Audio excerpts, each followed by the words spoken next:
యేసుక్రీస్తు నామంలో ఈ ప్రోగ్రాం చూస్తున్న ప్రతి ఒక్కరికి హృదయపూర్వక వందనాలు తెలియజేస్తూ ఉన్నాను. దేవాది దేవుడు ఎందుకు పనికిరాని ఏ యోగ్యత లేని నన్ను ప్రభు ఆయన చిత్తము చొప్పున ఆయన ఏర్పాటు చొప్పున పరలోకము నరకమును చూపించడము అనేక విషయాలను మనం తెలుసుకొని ఉన్నాము. ఎన్నో విషయాలను ప్రభు చూపించారు. మరి ఆ యొక్క వీడియోస్ మీరు చూసి ఉన్నారు.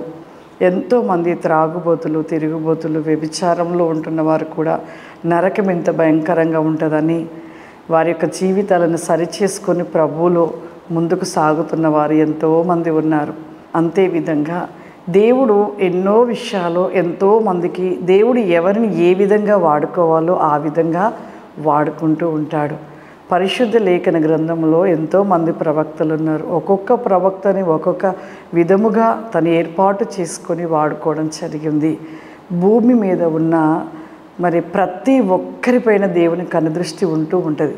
కానీ ఆయన కనుదృష్టిలో కొంతమందిని ఆయన చిత్తం చొప్పున వాడుకుంటూ ఉంటాడు. కొంతమందిని వాక్యము చెప్పు రీతిలో వాడుకుంటాడు. కొంతమందిని ఆరాధన చేయవారిగా వాడుకుంటాడు. కొంతమందిని మరి ప్రవచన వరముల చేత కృపావరములతో వాడుకుంటూ ఉంటాడు. ఆ విధంగా ప్రభు ఒక్కొక్కరిని ఒక్కొక్క విధంగా వాడుకుంటూ ఉంటాడు.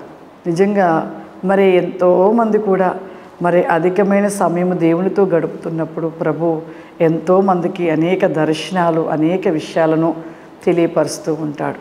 ప్రభు చిత్తము ఆయన ఏర్పాటు. ఆయన బూదిగంతముల నుండి ఉన్న దేవుడు, యుగాంతరం వరకు ఉండు దేవుడు, ఆయన నిత్యము నిరంతరం ఉండు దేవుడు, సర్వశక్తివంతుడు దేవుడు. ఆ దేవాది దేవుడి చిత్తము ఆయన ఏర్పాటు. ఎవరిని ఎలా వాడుకోవాలో, ఎవరిని ఏ విధంగా ఏర్పాటు చేసుకోవాలో, ఎవరిని ఏ విధముగా మరి నడిపించాలో ప్రభువుకు తెలుసు.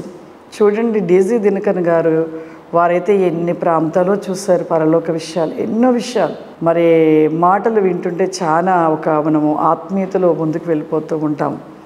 ఎన్నో మరి వారి యొక్క ఆత్మను పరలోకం తీసుకువెళ్ళి అనేక విషయాలను చూపించడము, తెలియపరచడము, అనేకులతో ఆ స్థలంలో మాట్లాడడము, ఎన్నో విషయాలని మరి డీజీ దినకరన్ గారు చెప్పడము, మరి యూట్యూబ్లో వినడం కూడా ఎన్నో విషయాలు ఉన్నవి.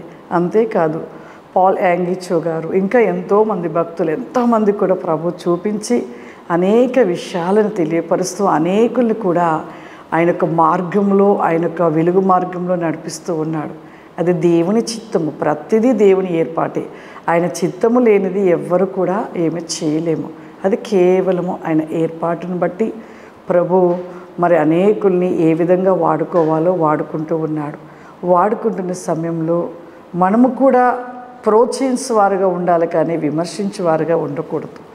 దేవుడు ఒక్కొక్కరిని ఒక్కొక్క రీతిగా వాడుకుంటాడు. చూడండి, కొంతమంది చెప్తుంటారు, అమ్మా నేను చనిపోయినాక ఒరే ప్రభు తిరిగి మరలా నన్ను పరలోకంలోకి తీసుకెళ్ళి ఒక స్థలంను చూపించి తిరిగి మరలా నన్ను కొంతకాలం బ్రతికి భూమి మీద ఉండమని తిరిగి నా ఆత్మను పంపించాడు, నేను తిరిగి లేచానని. కొంతమంది చనిపోయిన వారు కూడా మరలా దేవుని దగ్గరికి వెళ్ళి తిరిగి వచ్చి బ్రతికి సాక్ష్యాలు చెప్పేవారు కూడా ఉన్నారు ఎంతోమంది.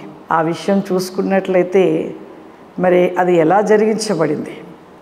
దేవుని చిత్తం. అది ఆయన చిత్తము.